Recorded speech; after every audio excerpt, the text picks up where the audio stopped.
Good morning, gents. Easy one for you today, replacing the bulbs in your headlights. The outer bulb is for the low beam and the inner bulb is for the high beam. Now, you can get all those details of what type of bulbs you're looking for in your either manual or jump online or go to any local auto parts store. But here's the video. Okay, gents, you've got the two sides to the replacement light globes. You've got the high beam and the low beam. Now, both are fairly easily accessible. You've got one here, this is on the driver's side, and you've got one here.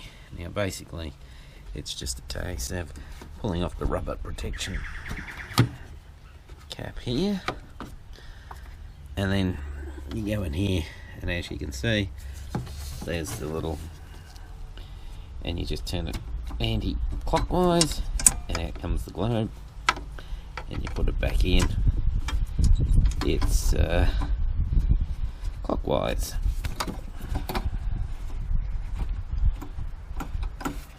And then you just basically put the rubber cap on. Now that's the same for both sides, for there and there.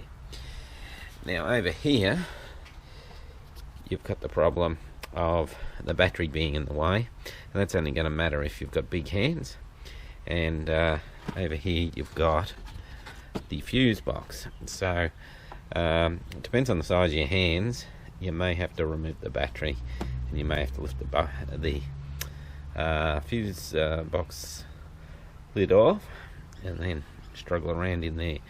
But it's the same principle. Remove the cap, the rubber protection cap, and it's the same here. And then you turn it anti-clockwise to get it out, and clockwise to put them back in. And that's the same there. This one's going to be a bit harder, but a bit of perseverance and you should be right. Alright?